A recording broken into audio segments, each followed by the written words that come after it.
यहाँ पर स्टार्ट करते हैं। जो हमारा विजन है इसका आपका टेस्ट देख रहे थे, यहाँ पर टेस्ट नंबर आपका जो 3 है, जैसा कि आप यहाँ पर देख रहे हैं, ठीक है। टेस्ट 3 और आपका ये पार्ट 4 रहेगा। पार्ट 4 में आपका 16 नंबर क्वेश्चन से 20 नंबर क्वेश्चन तक डिस्कस कर लेंगे। ऑलरेडी 15 नंबर क्वेश्चन तक डिस्कस कर चुके हैं, ठीक है। तो आपका टेस्ट आपका 3 है 2065, ठीक है। इसको स्टार्ट करते हैं, पार्ट 4 को अपने स्टार्ट करते हैं 16 नंबर क्वेश्चन से, राइट। तो देख लेते हैं क्या नंबर है 16 नंबर क्वेश्चन से रहेगा। तो ये देखते हैं हमारा 16 नंबर क्वेश्चन ही दिया हुआ है। यहाँ पे क्वेश्चन है हमारा, इसमें क्वेश्चन बोला 1765 से 1833 तक ब्रिटिश जो राज है के साथ ईस्ट इंडिया कंपनी के संबंधों में विकास पर का पता लगा इसमें, ठीक है। तो यहाँ पर ये क्वेश्चन है, जिसको जो दृष्टिकोण है ये देख लेते हैं क्या हमारा इसका दृष्टिकोण होगा, ठीक है। स्टार्ट करते हैं। तो यहाँ पर देखो पहली बात आप क्या लिखेंगे, किसके बारे में पूछ रहा है, 1857 की जो आपका जो 18वीं शताब्दी थी उसमें क्या है, उसके मध्य में ईस्ट इंडिया कंपनी की जो यहाँ पर जो हमारे इसका परिकल्पना थी, क्या परिकल्पित यहाँ पर किया गया था, है ना, उसके नियंत्रण के यहाँ पर प्रकृति को उद्देश्य बताना है, ठीक है। जैसे कि यहाँ पर पूछ रहा है 1765 तक यहाँ पे जो ब्रिटिश राज हैं उसके साथ ईस्ट इंडिया कंपनी के संबंधों का विकास का पता लगाए। आप स्टार्ट यहाँ से करेंगे इस आंसर को, जैसे कि मैंने आपको बताया इसका, ठीक है, कि 18वीं जो आपकी शताब्दी थी उसके मध्य में ईस्ट इंडिया कंपनी द्वारा परिकल्पित जो नियंत्रण है उसकी प्रकृति और उसके उद्देश्य का परिचय लिखेंगे यहाँ, ठीक है। क्या उसका उद्देश्य क्या परिचय है पहली बात में। सेकंड बात में क्या लिखेंगे इसमें आप, सेकंड बात में आप लिखेंगे यहाँ पर इसमें बताएंगे कि आपका जो ईस्ट इंडिया कंपनी है, ठीक है, जो ईस्ट इंडिया कंपनी और जो ब्रिटिश सरकार है उसके संबंध में क्या प्रकृति में परिवर्तन हो सकते हैं, किस प्रकार हो सकते हैं, ये बातें आपको यहाँ पर 2 बातों में बता देना है, ठीक है। इसके बाद क्या है, इन परिवर्तनों के लिए उत्तरदायी प्रमुख कारक कौन कौन से होते हैं ये भी आप बता देंगे। तो स्टार्ट करते हैं। तो 3 टाइप से आप आंसर इसको तोड़ेंगे, ठीक है। तो इसको स्टार्ट करते हैं आंसर को, हमारा उत्तर क्या हो जाएगा, ठीक है। तो स्टार्ट करते हैं। 1765 से 1772 की जो आपके द्वैत शासन की जो अवधि थी उसके दौरान ब्रिटिश गवर्नर और ब्रिटिश जो हमारे अधिकारी थे, ठीक है, उनकी जो पूर्ण नियंत्रण में लाने वाले यहाँ पर भारतीय अधिकारी के पास उत्तरदायित्व तो थे, परंतु क्या है या किंतु कोई इसमें शक्ति नहीं थी, जबकि हमारी कंपनी के अधिकारी के पास शक्ति होती थी, ठीक है, किंतु कोई उत्तरदायित्व नहीं था इसमें। इसके साथ जो हमारे राज्य थे इसमें शोषण के जो बड़े पैमाने थे उसमें भ्रष्टाचार की समस्या उत्पन्न हो गई थी, राइट। ब्रिटिश समाज के अन्य वर्गों में विशेष रूप से राजनेताओं और जो व्यापारी थे उसमें क्या ईर्ष्या होने लगी थी, मतलब क्या होने लगे, लोग एक दूसरे से चिढ़ने लगे थे, परेशान होने लगे थे, ठीक है, क्योंकि ये भारत में उत्पन्न होने वाले बड़े लाभ के हिस्सेदार बनना चाहते थे इस वजह से, राइट। अगली लाइन से लिखेंगे, ईस्ट इंडिया कंपनी जो आपकी थी इसके अधिकार या ब्रिटेन के सरकार के बीच संबंधों की प्रकृति का प्रश्न बाद में एक जो वाद था उस अधिनियम में यहाँ पर इसके माध्यम से सुलझाया गया था। जैसे कि एग्जाम्पल है नीचे लिखेंगे, जैसे ये एग्जाम्पल लिख देंगे, आपका हो जाएगा रेगुलेटिंग जो आपका अधिनियम है 1773 का, ठीक है। तो इसमें लिखेंगे नीचे आप पहली बार, ठीक है, रेगुलेटिंग में लिखेंगे 1773 वाले में, इसमें लिखेंगे पहली बार पहली बार कंपनी के राजनीतिक और प्रशासनिक कार्यों में को मान्यता दी, ठीक है, ये लिखेंगे। उसके बाद क्या लिखना है, अगला पॉइंट पे लिखना है यहाँ पर सेकंड पॉइंट में, सेकंड पॉइंट लिखेंगे इसने कंपनी के राजस्व, नागरिक और जो सैन्य मामले थे उस पर रिपोर्ट के लिए जो कोर्ट ऑफ डायरेक्टर्स थी, है ना, कंपनी के जो शासी थे, निकाय थे, उनको क्या अनिवार्य बना दिया था। इस प्रकार इसने भारत में कंपनी पर ब्रिटिश सरकार का नियंत्रण को मजबूत किया, राइट, ये बात लिखेंगे। थर्ड पॉइंट क्या डालेंगे इसी में, थर्ड पॉइंट लिखेंगे बंगाल के गवर्नर को बंगाल का गवर्नर जनरल बनाया गया और मद्रास को बॉम्बे के गवर्नर को उसके अधीन कर दिया गया था, ठीक है। फोर्थ पॉइंट क्या लिखेंगे, इसने कंपनी के कर्मचारियों को किसी भी निजी व्यापार में शामिल होने या मूल निवासियों के उपहार से रिश्वत लेने के लिए प्रतिबंधित कर दिया, ठीक है। तो इतनी बात आप बताएंगे कि आपका जो हमारा रेगुलेटिंग एक्ट था 1773 का उसमें बताएंगे, ठीक है। आपका जो अगला रहेगा पिट्स इंडिया एक्ट 1784 का, उसमें क्या बताएंगे 1784 का जो आपका पिट्स इंडिया एक्ट था उसके बारे में देखते हैं क्या लिखेंगे। यहाँ पर लिखेंगे इसमें इसी कंपनी के वाणिज्यिक और राजनीतिक कार्यों को पृथक किया गया और पहली बार भारत में कंपनी के क्षेत्रों को ब्रिटिश अधिकृत क्षेत्र के रूप में पहचाना गया, पहला पॉइंट में लिखेंगे। सेकंड पॉइंट यहाँ पे लिखेंगे इसने कोर्ट ऑफ डायरेक्टर्स, ठीक है, जो आपके इसके प्रतिनिधि थे उसको वाणिज्यिक मामले के प्रबंधन की यहाँ पर क्या है अनुमति दी थी, राइट। लेकिन क्या राजनीतिक मामलों में क्या है यहाँ पर इसको बोर्ड ऑफ कंट्रोल के रूप में इसे नाम के मतलब इसके रूप में इसके नाम के जो निकाय था उसका यहाँ पर गठन किया इसमें, ठीक है। इस प्रकार क्या है दोहरे नियंत्रण की प्रणाली स्थापित की गई थी। अगला पॉइंट लिखेंगे इसने बोर्ड ऑफ कंट्रोल को भारत में नागरिक और, ठीक है, भारत में नागरिक और सैन्य शासन के सभी जो कार्य थे, है ना, अथवा जो ब्रिटिश के जो अधिकृत क्षेत्र थे उसमें राजस्व की निगरानी के लिए निर्देशन और कार्य करने का अधिकार दिया, राइट। तो इतना पॉइंट आप यहाँ पर लिख डालेंगे इसमें। अगला क्या डालेंगे यहाँ पर चार्टर जो आपका अधिनियम हो 1793, ठीक है, चार्टर अधिनियम 1793 का ये लिखेंगे आप, इसको दिखाएंगे। इसमें क्या पॉइंट लिखेंगे, इसमें पॉइंट आप लिखेंगे यहाँ पर पहला पॉइंट यहाँ पर रहेगा इसका उद्देश्य 1773 में जो आपका रेगुलेटिंग जो आपका एक्ट था ईस्ट इंडिया कंपनी को दिए गए चार्टर की समीक्षा करना था। सेकंड पॉइंट में डालेंगे इसने आपका ईस्ट इंडिया कंपनी के व्यापार एकाधिकार को अगले 20 वर्षों तक जारी रखा। हालांकि कंपनी को भारतीय राजस्व में ब्रिटिश सरकार का सालाना 5 लाख पाउंड या इसके खर्च के लिए भुगतान करने के बाद इसको यहाँ पर भुगतान करने के लिए कहा गया, ठीक है। थर्ड पॉइंट में क्या लिखेंगे, इसने कंपनी के राजस्व, प्रशासन और न्यायिक कार्यों को अलग कर दिया और इस कारण से माल जो थे उसमें अदालतों के क्या है, न्यायालय को बंद करना पड़ा या बंद हो गए, ठीक है, इसके न्यायालय से बंद हो गए। तो ये पॉइंट देखो फिर से बता देता हूँ, जो इससे कंपनी के क्या है, राजस्व के जो प्रशासन थे न्यायिक कार्यों के लिए अलग कर दिया गया, ठीक है, इस कारण क्या हुआ, माल अदालतें बंद हो गई। इस टाइप से आप लिख सकते हैं इसको, ठीक है। अगला पॉइंट लिखेंगे, चौथा नंबर पॉइंट को यहाँ पे लिखेंगे, ये निर्धारित किया गया था कि बोर्ड ऑफ कंट्रोल के सदस्यों और जो इनके कर्मचारी थे उनको भारतीय राजस्व से भुगतान किया जाएगा, राइट। ये व्यवस्था 1919 तक जारी रही, ठीक है। ये धन निकासी के लिए उत्तरदायी प्रमुख कारणों में से एक थी, राइट। तो जो मैंने आपको बताई चार्टर एक्ट की बातें बताई 1793 की, राइट। उसके बाद मैंने इससे पहले क्या बताई, पिट्स इंडिया एक्ट बताई आपको, उससे पहले क्या बताया, रेगुलेटिंग जो आपका अधिनियम था 1773 वो बताया। तो ये आप अपना जो नोट्स है वहाँ से भी बता सकते हैं, ठीक है। जरूरी नहीं कि मैं जो पॉइंट्स बोला वही पॉइंट्स आप लिखेंगे, राइट। तो अगला क्या है, अगला हमारी हेडिंग आएगी चार्टर अधिनियम 1813, ठीक है। 1793 हो गई, अब क्या आएगी 1813 के बारे में। तो 1813 के बारे में यहाँ पर बताएंगे, इसमें क्या लिखना है, इसमें आप लिखेंगे कंपनी के शासन को 20 वर्ष के आगे बढ़ा दिया गया, किंतु उनका व्यापार एकाधिकार समाप्त कर दिया गया। हालांकि चाय, अफीम और चीन के साथ व्यापार में अभी भी उनका एकाधिकार बना रहा। ये क्वेश्चन सेम ये चीज़ इतना पॉइंट पूछा था कि जो चाय से और चीन से अफीम का व्यापार था ये किस अधिनियम में हुआ था, ठीक है। तो ये यूपीएससी ने क्वेश्चन आई थिंक 2019 में पूछा हुआ था ये। आप एक बार पेपर सॉल्व करेंगे, किया होगा प्रीवियस पेपर सॉल्व, तो वहाँ पे क्वेश्चन है ये वाला, ठीक है। तो 2019 में क्वेश्चन था, ये पूछा था क्वेश्चन ये। तो ये क्या आपसे देखो, मेंस का तैयारी करेंगे, मेंस का क्वेश्चन लिखेंगे तो बहुत सारा आपको पॉइंट्स यहाँ से प्रीलिम्स का मिलता जाएगा, ठीक है। अच्छे से आपको तो अच्छे से पढ़ना है, मेंस का तैयारी करना है, मेंस का क्वेश्चन लिखना है, राइट। तो यह पॉइंट लिखा आपने। उसके बाद क्या लिखना है, चार्टर अधिनियम 1833, ठीक है। 1813 हो गया, 1833 के बारे में देख लेते हैं। जो आपका चार्टर अधिनियम 1833 है, इसके बारे में देखते हैं ये क्या है। इसमें यह अधिनियम में भारत के जो प्रशासन केंद्रीकरण है इसकी दिशा में अंतिम कदम था ये, ठीक है। सेकंड पॉइंट क्या होगा, इसमें चाय और चीन के साथ व्यापार एकाधिकार सहित जो आपके जो ईस्ट इंडिया कंपनी से सभी व्यावसायिक गतिविधियों को समाप्त कर दिया गया। अगला पॉइंट क्या होगा, भारत के गवर्नर जनरल का पद सृजित कर दिया गया, जिससे क्या उन्हें संपूर्ण जो ब्रिटिश भारत में विधायी अधिकार था वो भी यहाँ पर दिया गया था, ठीक है। उसके साथ क्या है, राजस्व के प्राधिकार तय जुटाए जाते थे और व्यय पर भी उनका क्या पूरा नियंत्रण रहता था, राइट। अब क्या था, उससे कंपनी की जो आपके नागरिक और सैन्य मामले थे उसके क्या अधीक्षण या नियंत्रण के लिए निर्देशन का अधिकार उसके पास रहता था, राइट। इतना लिखेंगे। इसी को नीचे आप पॉइंट डाल के लिख देंगे थोड़ा सा, या फिर थोड़ा सा लाइन छोड़ के इसको लिख देंगे कि इस प्रकार, राइट, इस प्रकार लिख देंगे आप, या फिर आप निष्कर्ष डाल के लिख देंगे। तो निष्कर्ष डालना सही नहीं रहेगा कि आप किसी एक की बात नहीं बता रहे हैं जिसको आप निष्कर्ष बताएंगे, ठीक है। निष्कर्ष ज़्यादातर उसमें लिखते हैं जो 2 से 3 बातें पूछता है। यहाँ से मैंने 4-5 आपको पॉइंट बता दिए, उनके बारे में निष्कर्ष आपको नहीं बताना, वरना निष्कर्ष बहुत लंबा हो जाएगा, ठीक है। तो आप हेडिंग्स जो आपने पूरा लिखा चार्टर के बारे में 1833 के बारे में, तो थोड़ा सा लाइन छोड़ के आप लिख देंगे, इस प्रकार संसद के विभिन्न अधिनियमों ने कंपनी और उसके भारतीय प्रशासक को पूरी तरह से ब्रिटिश सरकार के अधीन कर दिया। इससे क्या है, इसने अंग्रेजों को अपने उद्देश्यों की पूर्ति के लिए प्रशासन की एक नई प्रणाली विकसित करने की अनुमति दी, राइट। तो ये टाइप से आपका ये आंसर आपका पूरा हो जाएगा 16 नंबर क्वेश्चन, ठीक है। तो 17 नंबर क्वेश्चन देखते हैं। 17 नंबर क्वेश्चन क्या है, 17 नंबर क्वेश्चन यहाँ पर है, भारतीय स्वतंत्रता संघर्ष में नेताजी सुभाष चंद्र बोस, राइट, नेताजी सुभाष चंद्र बोस द्वारा निभाई गई भूमिका का परीक्षण करना है, ठीक है। तो इसको देखते हैं क्या हमारा यहाँ पर दृष्टिकोण रहता है, ठीक है। हमारे यहाँ पे इसका दृष्टिकोण रहेगा, उसमें लिखेंगे नेताजी की जो प्रारंभिक जीवन है, जो भी किसी के बारे में बात करते हैं तो अपना पहला जीवन बता दें, क्या है आपका इंट्रोडक्शन देते हैं अपना, तो वो बताएंगे अब क्या है प्रारंभिक जीवन का क्या था, ठीक है। उसके बारे में आप 2 से 3 लाइन इंट्रोडक्शन या प्रस्तावना बता देंगे, ठीक है। सेकंड बात में क्या लिखेंगे, भारतीय स्वतंत्रता संग्राम में नेताजी सुभाष चंद्र बोस द्वारा निभाई गई भूमिका क्या उजागर किया गया है ना, तो वो यहाँ पर आप बताएंगे इसमें क्यों उजागर किया गया, कौन कौन सी बातों को उजागर किया गया। उसके बाद क्या अपना आप निष्कर्ष लिखेंगे, इस बात में आप निष्कर्ष अपना लिख सकते हैं, ठीक है। तो देखते हैं क्वेश्चन को कैसे लिखना है, राइट। तो स्टार्ट करते हैं। देखो यहाँ पर जो हमारा रहेगा आंसर, उसमें लिखेंगे सुभाष चंद्र बोस जिन्हें नेताजी भी कहा जाता था, ये आपको इंट्रोडक्शन प्रस्तावना में लिखना है। भारत में सबसे जो प्रभावशाली स्वतंत्रता जो सेनानी थे उनमें से एक थे ये, राइट। वे मुखर राष्ट्रवाद के प्रतीक माने जाते थे। नेताजी को अंग्रेजों के खिलाफ लड़ने के लिए एक सेना जुटाने तथा उनके खिलाफ सशस्त्र तख्तापलट की योजना बनाने के लिए जाना जाता था, ठीक है। ये पॉइंट आप लिखेंगे। सेकंड पॉइंट में क्या लिखेंगे आप, इसी का जो सेकंड पॉइंट रहेगा आपने लिख लिया, पूरा इंट्रोडक्शन हो गया आपका। सेकंड पॉइंट में नीचे डालेंगे हेडिंग आप प्रारंभिक योगदान, ठीक है। यहाँ पे लिखेंगे प्रारंभिक योगदान। तो प्रारंभिक योगदान में क्या लिखेंगे, CR दास के अंतर्गत नेताजी ने कलकत्ता के छात्रों को और युवाओं थे उनके युवाओं और मजदूरों को जागृत करने के लिए प्रमुख भूमिका निभाई यहाँ पर, ठीक है। और बंगाल के में जो कांग्रेस के स्वयंसेवक थे उनके युवा शिक्षक और सेना नायक भी बन गए।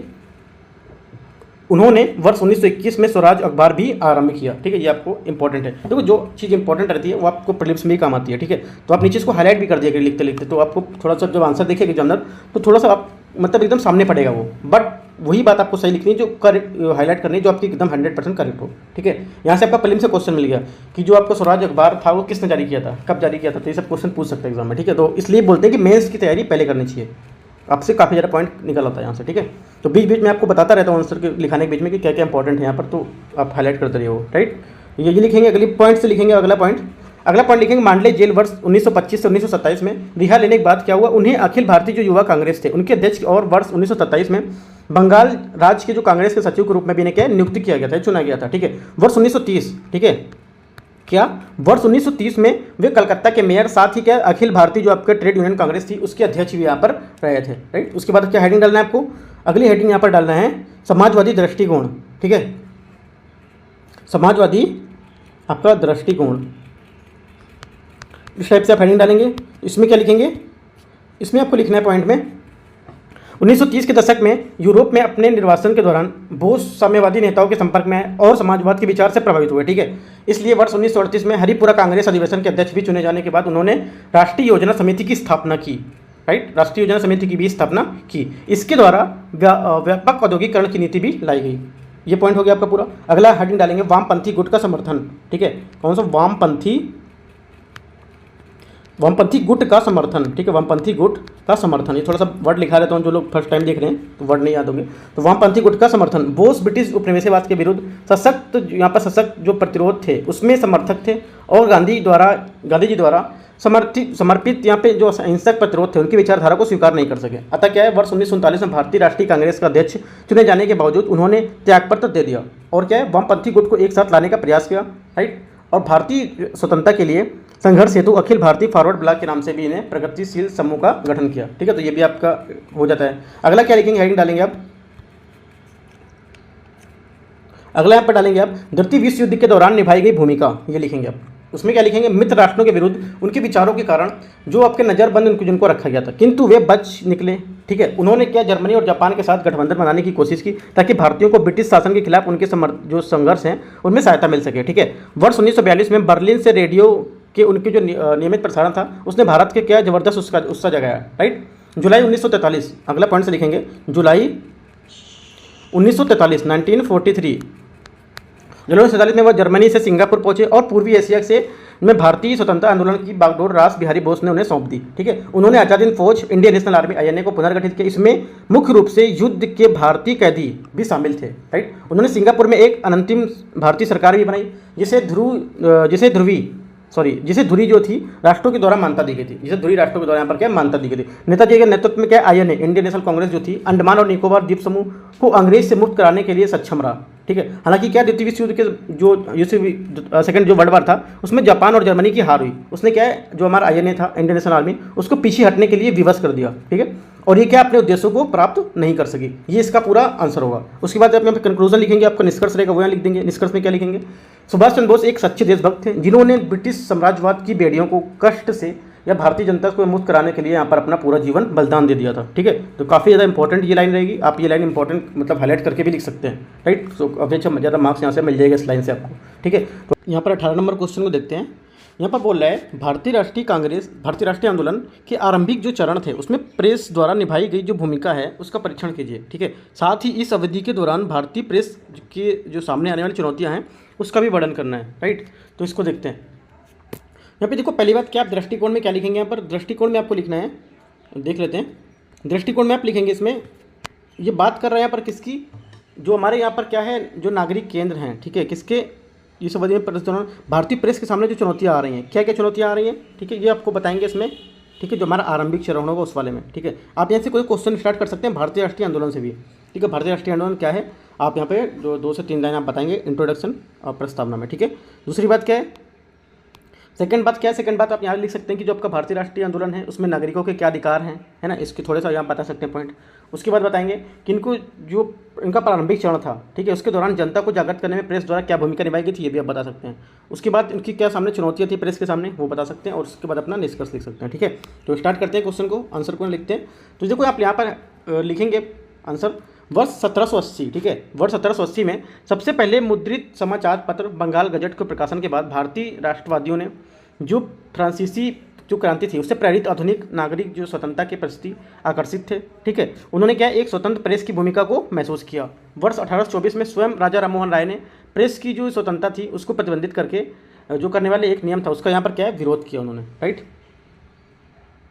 ठीक है। उसके बाद अगला यहाँ से हेडिंग डालेंगे राजनीतिक प्रचार की शिक्षा, ठीक है, राजनीतिक प्रचार की शिक्षा, ठीक है। तो इस यहाँ पे हेडिंग में क्या लिखेंगे, हेडिंग के अंतर्गत लिखेंगे अपने जो प्रारंभिक थे, ठीक है, अपने प्रारंभिक जो वर्ष के दौरान भारतीय राष्ट्रीय कांग्रेस के राजनीतिक कार्यों में प्रेस ने बहुत मदद की, क्योंकि उस समय इसकी अपनी संगठन थी उसमें क्या है, संरचना नहीं थी, इसकी संगठन की संरचना नहीं थी, ठीक है। उसमें प्रेस के माध्यम से राष्ट्रवादी विचारधारा का निर्माण और प्रचार प्रसार किया, राइट, ये बात लिखेंगे। उसके बाद सेकंड हेडिंग लिखेंगे, सेकंड हेडिंग आपके यहाँ पर रहेगी जनसमूह की तैयारी, ठीक है। तो वर्ष 1870 में वर्ष 1870 से 1918 की अवधि के दौरान जो भी राष्ट्रीय जो आंदोलन थे उसने क्या है, अभी तक जन आंदोलन को क्या है, सहारा नहीं लिया था, ठीक है। उसमें राजनीतिक कार्यों के में जो जन संघर्ष में उसमें लोगों की सक्रिय भागीदारी यहाँ पर शामिल नहीं थी इसमें, राइट।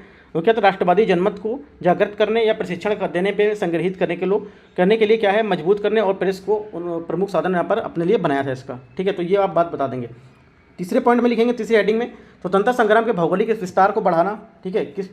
यहाँ जो था किस लिए बढ़ाया था, किस लिए सीमित रखा था, तो इसमें क्या लिखेंगे, प्रेस के प्रभाव को बड़े शहरों में कस्बों तक ही सीमित रखना नहीं था। इसके लिए क्या नेताओं ने राष्ट्रवादी को संदेश दिया और यहाँ दूर दूर के जो जराज क्षेत्र थे उनको पूरे में पुस्तकालय आंदोलन का यहाँ पर प्रचार प्रसार किया। चौथी हेडिंग लिखेंगे सरकार का विरोध, राइट। सरकार का विरोध क्यों करते थे, क्योंकि देखो प्रेस ने सरकार की गतिविधियों की आलोचना करके सरकार के विरोध को जो आपकी संस्थानिक भूमिका थी वो निभाई थी, और विरोध के जो आदर्श वाक्य थे उस पर यहाँ पर कार्य किया इन्होंने, राइट। अमृत बाजार पत्रिका, केसरी जो महारत्ता थे आदि समाचार पत्रों में इस संबंध में क्या है, अनुकरणीय भूमिका निभाई थी इसमें, ठीक है, ये आपका हो जाएगा। उसके बाद अगली हेडिंग लिखेंगे आप हमारी देखो कुछ प्रेस चुनौतियाँ थी, कुछ प्रेस की जो चुनौतियाँ थी वो क्या क्या थी इसमें लिखते हैं। पहली हेडिंग लिखेंगे प्रेस की चुनौतियों में देशद्रोह कानून, उसमें लिखेंगे भारतीय दंड संहिता आपका आईसीसी की धारा जो आपका आईपीसी की धारा जो आपको 124A है उसके तहत राजद्रोह की जो उपधारा है उसमें 153A, ठीक है, 153A और 565 जैसी क्या है अन्य धाराएं को यहाँ पर सरकार की जो आलोचना था उनके यहाँ पर अफवाहों को बंद करने का प्रयास यहाँ पर किया गया था, ठीक है। उसके बाद क्या लिखेंगे सेकंड हेडिंग में वर्नाकुलर प्रेस एक्ट आपका था 1878 में, ठीक है, 1878। ये क्या था इसको देखते हैं। तो इसमें लिखेंगे आप बंगाल के अकाल के बाद सरकार की आलोचना करने वाले गैर अंग्रेजी समाचार जो अखबार थे उनकी आवाज़ को दबाने के लिए औपनिवेशिक सरकार द्वारा इसे पारित किया गया था। इस अधिनियम के तहत प्रेस के उपकरण भी जब्त कर लिए गए थे, ये भी लिखेंगे। अगला पॉइंट क्या लिखेंगे यहाँ पर, तीसरे पॉइंट में लिखेंगे यहाँ तीसरा हेडिंग लिखेंगे अन्य कठोर कानून, और जो कठोर कानून थे वो क्या क्या थे वो बताएंगे यहाँ पर, कि जो बताएंगे कि 1900 दशक की शुरुआत के ही जैसे कि राष्ट्रीय आंदोलन पर जोर पकड़ा, ठीक है। उपनिवेशिक सरकार जो थी, उपनिवेशिक सरकार उसने भारतीय प्रेस की आवाज़ को दबाने के लिए राजद्रोहात्मक जो सभा थी उसका निर्माण किया, ठीक है। प्रेस अधिनियम 1910 और जो आपका आपराधिक कानून है संशोधन अधिनियम 1908, ठीक है, उसके जैसे कोई कठोर यहाँ पर कानून पारित किए, राइट, 1910 में, ठीक है, 1910 में प्रेस अधिनियम, राइट, 1910 में प्रेस अधिनियम कि जो यहाँ पर 1000 से अधिक समाचार पत्र थे उसमें क्या अभियोजन के अधीन इसको ला दिया गया था, राइट। अतः समाचार पत्रकों के जो स्वामित्व थे उनकी प्रतिभूतियाँ और जब्ती के रूप में से ब्रिटिश सरकार को 5 लाख रुपए का भारी रकम यहाँ पर चुकानी पड़ी थी, राइट। इतना बात लिखेंगे। उसके बाद यहाँ पे आपका आंसर पूरा होता है, ठीक है। तो आप यहाँ पे इसका निष्कर्ष लिख देंगे, निष्कर्ष भी आप लिख सकते हैं। निष्कर्ष में लिखेंगे इन चुनौतियों के बावजूद हमारी क्या है, भारतीय प्रेस ने बचे रहने और उनकी उन्नति के लिए जो सरल तरीके हैं उसको खोज लिए गए थे, ठीक है। वर्नाकुलर प्रेस एक्ट के तहत सेंसर व्यवस्था बचने के लिए अमृत बाजार पत्रिका रातों रात क्या है एक अंग्रेजी प्रकाशन में बदल गई थी, ठीक है। साथ ही क्या राष्ट्रीय नेताओं द्वारा प्रेस की स्वतंत्रता की निष्ठा से रक्षा की गई थी इसमें, ठीक है। लोकतंत्र की जो हमारा प्रेस है उसकी स्वतंत्रता को महत्व को स्वीकार करते हुए इसे भारतीय संविधान के तहत अब एक मूल अधिकार बना दिया गया था। तो इस टाइप से क्या है, ये आपका आंसर 18 नंबर पूरा हो जाएगा। 19 नंबर क्वेश्चन देखते हैं, 19वां नंबर क्वेश्चन में देखते हैं। यहाँ से 19वां नंबर क्वेश्चन है भारतीय दर्शन के संप्रदायों का संक्षिप्त वर्णन दीजिए। देखो जैसे कि इसमें क्वेश्चन पूछा है, छोटा सा क्वेश्चन है, तो 2 बात बताने के बाद अब इसमें जो निष्कर्ष रहेगा वो लिख देंगे।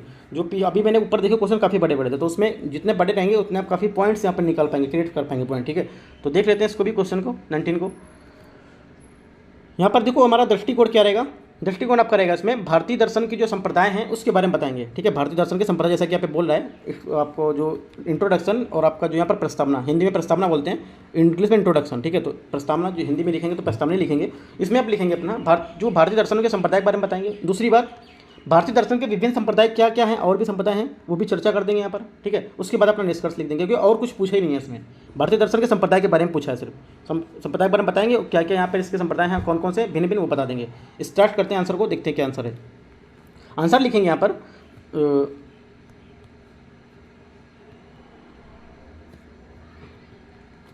देखो आंसर यहाँ पर लिखेंगे तो क्या लिखेंगे, आंसर लिखना है उत्तर वैदिक काल के दौरान, राइट, उत्तर वैदिक काल के दौरान आत्मा की जो वास्तविक प्रकृति है उसके बारे में स्पष्ट विचार एवं दर्शन की जो ब्राह्मण है, ब्राह्मणी जो आपकी सिद्धांत है उस पर क्या है, ब्राह्मण जो जैसे यहाँ पर परम वास्तविकता का जो प्रतिनिधित्व करते हैं उनके द्वारा विकसित किए गए थे। इन वैदिक दार्शनिक अवधारणाओं ने कालांतर में दर्शन के जो विभिन्न संप्रदाय हैं उनको जन्म दिया, ठीक है, जिन्हें क्या है षट दर्शन के नाम से भी जाना जाता था। ये परंपरागत व्यवस्था की श्रेणी में आते हैं क्योंकि वेदों के सर्वोच्च प्राधिकार को इन सभी ने मान्यता दी थी, ठीक है, तो ये आपका आंसर हो जाएगा। उसके बाद यहाँ से हेडिंग डाल के लिखेंगे आप, भारतीय दर्शन के परंपरागत संप्रदाय इस प्रकार हैं, क्या क्या हैं इसको देख लेते हैं। पहला हेडिंग डालेंगे इसमें, संप्रदाय में इस प्रकार है, उसमें लिखेंगे सांख्य कपिल मुनि, ठीक है, सांख्य कपिल मुनि, ठीक है, ये आप ऐसे लिखेंगे इसमें करके, ये हेडिंग डालेंगे। उसके बाद से लिखेंगे आप यहाँ पर, ये हेडिंग के बाद से लिखेंगे, देखो इनके द्वारा प्रतिपादित, मुनि है लिखेंगे, इनके द्वारा प्रतिपादित यह दर्शन मानता है कि जो वास्तविकता के दो सिद्धांत से निर्मित है, एक महिला की जो प्रकृति, दूसरा पुरुष का, ठीक है, दूसरा पुरुष का, राइट, ये ब्रह्मांड निर्माण की एक व्याख्या है जो उसके लिए यहाँ पर पुरुष की प्रकृति के बीच यहाँ पर संबंध को स्थापित करता है, यह आप बता देंगे इसमें। सेकंड में क्या लिखेंगे, सेकंड में लिखेंगे हेडिंग में योग, ठीक है, इस योग में क्या लिखना है, योग में लिखेंगे योग की उत्पत्ति जो दूसरी शताब्दी ईसा पूर्व यहाँ पर रचित पतंजलि के जो योग सूत्र हैं उसमें यहाँ पर पाई जाती है, ठीक है। मानसिक तंत्र में परिवर्तनों को शुद्ध और नियंत्रित करने में योग व्यवस्थित रूप से पुरुष को प्राकृतिक या मुक्त बना देता है, ठीक है। योग तकनीक शरीर और मन की जो इंद्रियां उनको क्या है नियंत्रित करता है, राइट, कितना लिखेंगे। इस प्रकार क्या है, इस दर्शन को मुक्ति प्राप्त करने का साधन ही यही माना जाता है, योगी माना जाता है, राइट। अगला देखेंगे, अगला लिखेंगे हेडिंग में डालेंगे, अगला डालना है न्याय, ठीक है, न्याय, न्याय हेडिंग डालेंगे, उसमें लिखेंगे क्या, गौतम को न्याय सूत्रों का रचयिता कहा जाता था। न्याय को तार्किक चिंतन की तकनीकी माना जाता था। यह संप्रदाय मानता है कि ज्ञान के चार वैध साधन हैं। एक कौन सा, पहला प्रत्यक्ष, दूसरा आपका अनुमान, तीसरा अपमान, चौथा आपका शब्द। ये आपके क्या है, ज्ञान के चार वैध साधन हैं, ठीक है। ये लिखेंगे वैशेषिक कर्ण, फिर इसके बाद लिखेंगे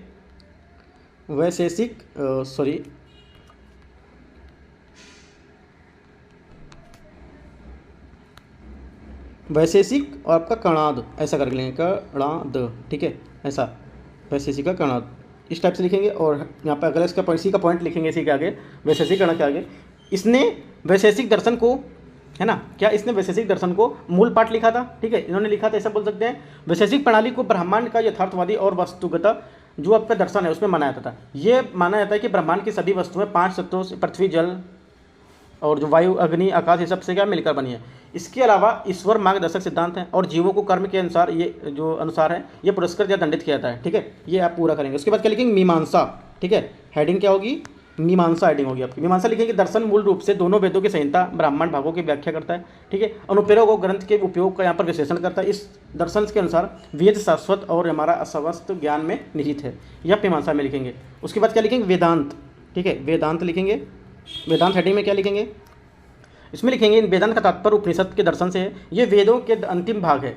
ये भी मानता, मतलब इसमें माना जाता है कि ब्रह्मा स्वयं ही इनके बीच कोई अंतर नहीं है, ठीक है। शंकराचार्य का मानना है कि ब्रह्मा विद्यमान जो अपरिवर्तनीय है, सर्वोच्च सत्य और परम ज्ञान है। ब्रह्मा का ही जो ज्ञान है वो सर्वस्व का सार और परम स्थिति है। इस टाइप से आप इसको लिख देंगे, ठीक है। इन परंपरागत जो संप्रदाय हैं इसके अलावा भारतीय दर्शन अपरंपरागत संप्रदाय भी हैं, ऐसे करके पूरा हो जाएगा आपको, राइट। अगली हेडिंग आपकी आएगी चारवाक, ठीक है। चारवाक आएगी, चारवाक में क्या लिखेंगे, ये संप्रदाय वेदों के अधिकार को स्वीकार नहीं करता है। यह एक भौतिकवादी या संशयवादी और या नास्तिक विचारवादा जो धारा था उसका संप्रदाय है, जो मानता है कि कोई दूसरी दुनिया नहीं है, इसलिए मृत्यु मनुष्य का अंत है और यहाँ पर क्या आनंद जीवन का अंतिम लक्ष्य है। इसका चारवाक में लिख देंगे, ठीक है। अगला हेडिंग क्या रहेगा यहाँ पर, अगला जो हेडिंग रहेगा बौद्ध धर्म, ठीक है। क्या, बौद्ध आपका जो धर्म था, ठीक है, बौद्ध धर्म। इसमें आपको क्या लिखना है, बौद्ध धर्म में, इसमें पॉइंट देखते हैं। ये एक गैर ईश्वरवादी दर्शन है, जिसके सिद्धांत विशेष रूप से ईश्वर के अस्तित्व में या गैर अस्तित्व से संबंधित नहीं है। बुद्ध ने 4 आर्य सत्य थे, कौन कौन से, इनकी उदाहरण दी थी, ठीक है, जिसका जो आपके अष्टांगिक मार्ग की इस व्याख्या भी करते हैं इसमें, राइट। तो अगला क्या लिखेंगे, कौन कौन से लिखना है, ये नहीं लिखना है क्योंकि पूछा नहीं कौन कौन से, तो वो नहीं लिखेंगे आप, ठीक है। जैन धर्म लिखेंगे। जैन धर्म में क्या है, जैन धर्म में एक मूल सिद्धांत है, इसके अनेकांतवाद हैं, जो अनेकांतवाद एक विचार है। इसकी वास्तविकता को विभिन्न दृष्टिकोण से अलग अलग तरह से समझा जा सकता है। कोई भी एक दृष्टिकोण पूरी तरह से सत्य नहीं है, ठीक है। इसके अनुसार क्या है, केवल जिनके पास क्या है अनंत ज्ञान होता है, राइट, वही है जो ऐसा सही उत्तर जान सकते हैं, और अन्य सभी व्यक्ति क्या उत्तर को एक भाग ही यहाँ पर जान सकते थे। ठीक है, ये लिखेंगे। उस प्रकार आपका क्या है, ये आंसर पूरा हो जाएगा। और थोड़ा सा निष्कर्ष 1-2 लाइन में लिख देंगे। लिखेंगे, इस प्रकार प्राचीन काल से भारतीय दर्शन आध्यात्मिक और भौतिक विश्व के असंख्य हैं विषयों से संबंधित है। बड़े प्रश्नों के बारे में यहाँ पे जिज्ञासु ये रहा है। बस 1 से 2 लाइन आपका निष्कर्ष होना चाहिए, आपका आंसर यहाँ पर पूरा हो जाएगा। 20 नंबर क्वेश्चन देखते हैं। 20 नंबर क्वेश्चन है, हालांकि मंदिर स्थापत्य कला की नागर और द्रविड़ शैलियों के बीच कुछ विशेषताएं समान हैं, लेकिन दोनों में महत्वपूर्ण अंतर भी हैं। ठीक है, तो यहाँ पर आपको ये बताना है। तो स्टार्ट करते हैं। हमारा जो दृष्टिकोण है कैसा होगा, दृष्टिकोण आपका भारत में प्रारंभिक मंदिर और वास्तुकला, जैसे कि आपसे पूछा है इसमें प्रारंभिक मंदिर और वास्तुकला क्या है, इसके बारे में आप यहाँ पर बताएंगे पहली बात में। सेकंड बात में क्या बताएंगे आप, सेकंड बात बताएंगे नागर और द्रविड़ शैलियों की समान विशेषताएं क्या है। नागर और द्रविड़ शैली के बारे में पूछा है, नागर शैली और द्रविड़ शैली, तो इसके बारे में सेकंड बात में बता देंगे। तीसरी बात में क्या बताना है, जो तीसरी बात यहाँ पर आएगी, थर्ड नंबर, इसमें आपको बताना है मंदिर स्थापत्य की 2 शैली के बीच अंतर। जैसे कि पूछ रहा है जो मंदिर शैली है आपकी, उनके बीच जो स्थापत्य यहाँ पे अंतर है, महत्वपूर्ण अंतर क्या है दोनों के बीच, ये आप किसको व्याख्या करना है, अंतर बता देने क्या है। उसके बाद आप निष्कर्ष लिख देंगे इसमें। ठीक है, तो काफ़ी ज़्यादा पॉइंट्स यहाँ पे लिखने को मिल जाएंगे मुझे। तो स्टार्ट करते हैं इसका आंसर, देखते हैं। इसमें लिखेंगे पहला इंट्रोडक्शन, प्रस्तावना में, ये समय के साथ भारतीय मंदिर वास्तुकला में प्रमुख शैलियों का विकास हुआ और इन्हें 2 शैलियों में विभाजित किया गया था, यथा नागर शैली और द्रविड़ शैली। उत्तरी, पूर्वी और पश्चिमी भारत में विभिन्नता के साथ नागर शैली प्रचलित थी, जबकि दक्षिण भारत में द्रविड़ शैली का प्रयोग किया जाता था। ठीक है, ये लिखेंगे। उसके बाद आप डालेंगे हेडिंग, मंदिर वास्तुकला की नगर शैली और आपका द्रविड़ शैली के बीच समानताएं। ठीक है, क्या है समानताएं, क्या होंगी ये देखेंगे। इसमें लिखते हैं, इसमें लिखेंगे आप गर्भगृह, गर्भगृह में हेडिंग डालेंगे गर्भगृह। गर्भगृह क्या होता है, इसे गर्भगृह या शाब्दिक रूप से गर्भघर के रूप में भी जाना जाता है। ये वह स्थान होता है जहां मुख्य देवता को स्थापित किया जाता है, पहली बात लिखेंगे। सेकंड हेडिंग डालेंगे मंडप। ठीक है, मंडप, मंडप में क्या लिखेंगे, मंडप में लिखेंगे सांस्कृतिक सभा के लिए खुला स्थान। ठीक है, अगली बात क्या लिखेंगे यहाँ पर, नेक्स्ट लिखेंगे केंद्रीय स्तंभ या शिखर। ठीक है, शिखर भी लिख सकते हैं, केंद्रीय स्तंभ जरूरी नहीं लिखना, शिखर लिख सकते हैं। शिखर में क्या लिखेंगे आप, इसमें लिखेंगे मंदिर का सबसे ऊंचा भाग, जैसे कि आपको पता है शिखर सबसे ऊंचा होता है शिखर में। ठीक है, अगला क्या है, मंदिरों की भूमिका। ठीक है, भूमिका मंदिरों की क्या होगी, इसमें क्या लिखेंगे, इसमें लिखेंगे आप प्राचीन मंदिरों की जो कला और शिक्षा है उसके अध्ययन के केंद्रों के रूप में प्रकार किया। वाहन में क्या लिखेंगे, वाहन, वाहन में आप लिखेंगे मंदिर के मुख्य देवता का वाहन या पर्वत माना जाता है। ठीक है, मूर्तियाँ, हेडिंग क्या अगली, मूर्तियाँ। मूर्तियों में क्या लिखेंगे, वास्तुकला की जो 2 शैलियाँ हैं उसमें भवनों में अत्यधिक नक्काशी की गई है और इनमें परस्पर प्रतिमाओं का भी बहुत अधिक प्रयोग किया गया है, ये आप मूर्तियों में लिख देंगे। ठीक है, उसके बाद हेडिंग डालेंगे आप मंदिर वास्तुकला की नागर और द्रविड़ शैली के बीच अंतर, जैसे कि यहाँ पर पूछा है ना। हेडिंग डालेंगे मंदिर वास्तुकला की नागर शैली और द्रविड़ शैली में अंतर, तो यहाँ पर विशेषता लिखेंगे, विशेषता और यहाँ पर आपका नागर शैली, यहाँ पर आपका द्रविड़ शैली। ठीक है, तो देख लेते हैं अंतर में। विशेषता क्या है इनकी, विशेषता में क्षेत्र लिखेंगे, क्षेत्र कौन सा है, क्षेत्र में आप डालेंगे उत्तर भारत, नॉर्थ इंडिया। उसमें क्या लिखेंगे, इसमें द्रविड़ शैली क्या पर है, दक्षिण भारत में है। ठीक है, अगला क्या पर है, अगला आपका यहाँ पर आएगा विशेषता में मुख्य मंदिर शिखर, मुख्य मंदिर या शिखर, तो यहाँ पे आप क्या लिखेंगे, इसमें लिखेंगे आप नागर शैली की वास्तुकला में कई शिखर हैं, नागर शैली की वास्तुकला में कई शिखर हैं, ये चीज़ आप यहाँ पर लिखेंगे। उसके बाद क्या लिखेंगे, द्रविड़ शैली में, द्रविड़ शैली में आपको लिखना है द्रविड़ शैली में केवल एक मंडप होता है, कहता है केवल एक मंडप होता है यहाँ। ठीक है, 2 बातें हो गई। अगली बातें देखते हैं इसी में, अगली बातें इसी में लिखनी है। यहाँ पे आपका जो विशेषता में आपका मुख्य मंदिर शिखर हो गया, अगला यहाँ डालेंगे मंडप, विशेषता में, विशेषता मंडप और यहाँ पर आपका नागर शैली, ये द्रविड़ शैली। मंडप में क्या लिखेंगे, नागर शैली में अनेक मंडप होते हैं, मैक्सिमम मतलब मैक्सिमम है, अधिकतर। ठीक है, बहुत ज़्यादा, काफ़ी ज़्यादा। और इसमें क्या है, द्रविड़ शैली में, द्रविड़ शैली में केवल एक मंडप होता है, मैं इसको बता भी चुका हूँ। केंद्रीय शिखर, केंद्रीय शिखर जो शिखर के आकार का होता है, घुमावदार होता है। इसमें उत्तर जो आपका उत्तर भारत है वो उत्तर भारत में शिखर इसको बोलते हैं। ठीक है, उत्तर भारत में जो ऊपर के भाग होता है उसे शिखर बोलते हैं। यहाँ पे क्या होगा, इस शैली में जो आपका जो शिखर है वो पिरामिड के आकार का बनाया जाता था। ठीक है, ये लिखेंगे। अगली बार क्या लिखेंगे, बाहरी जो सीमाएँ हैं, बाहरी सीमाएँ और देवता। ठीक है, इसमें लिखेंगे आप जो इसका विशेषता है बाहरी सीमाएं और विशेष देवता, इसमें लिखेंगे आप। इसमें होगा आपका नागर शैली में परिसर में समानता, कोई बाहरी सीमा या चारदीवारी की उपस्थित नहीं होती थी। इसमें क्या है आपका द्रविड़ में, इस शैली में मंदिर की सीमाओं पर अर्थात चारदीवारी को बहुत महत्व यहाँ पर दिया जाता था, ये चीज़ लिखेंगे। राइट, तो ये आपके काफ़ी ज़्यादा पॉइंट हो जाएंगे। उसके बाद क्या लिखेंगे, आपकी जो आपका प्रवेश रहेगा, प्रवेश देवता कौन है, प्रवेश देवता, ये आपके नागर शैली में क्या रहेंगे, नागर शैली में रहेंगे गर्भगृह के दौरान जो यहाँ पर मिथुन और गंगा के जो यमुना नदी हैं उनकी छवियों से मूर्ति द्वारा निर्मित, ये आप नागर में लिखेंगे। द्रविड़ में क्या लिखेंगे, द्रविड़ शैली के गोपुरम में प्रवेश द्वार पर यहाँ पर क्या है, द्वारपाल होते हैं, ये चीज़ लिखेंगे। ठीक है, प्रवेश द्वार का हो गया। मूर्ति तल में क्या होगा, मूर्ति तल, मूर्तितल विशेषता है, इसमें क्या होगा आपका नागर शैली में, नागर शैली में मूर्तितल भू स्तर के होते थे। ठीक है, भू स्तर के होते थे। ये क्या होंगे, ये मूर्तितल भू स्तर पर इसमें लिखा था ये भू स्तर पर ऊंचे होते थे और ये ओनली भू स्तर पर होते थे। ये ऊंचे होगा, ये ओनली भू स्तर पर होगा। ठीक है, अगला क्या है, उदाहरण जैसे कि यहाँ पे लिखेंगे आपका विशेषता में उदाहरण जैसे कि मोढेरा का सूर्य मंदिर आपका नागर शैली में आता है। मोढेरा का सूर्य मंदिर, ठीक है, लाल से लिख देते हैं इसको रेड कलर से, मोढेरा का सूर्य मंदिर। ठीक है, एग्जाम्पल में आएगा। बैताल देउल मंदिर भुवनेश्वर में है। मोढेरा का सूर्य मंदिर आपका ये लिख देंगे, भुवनेश्वर में लिख देंगे आपका बैताल देउल मंदिर। उसके बाद कंदरिया महादेव का मंदिर खजुराहो, ये भी आप दिखा देंगे। ये सब आपके क्या हैं, ये सब आपके मंदिर हैं जो नागर शैली के हैं। ठीक है, द्रविड़ शैली में क्या, शोर मंदिर महाबलीपुरम।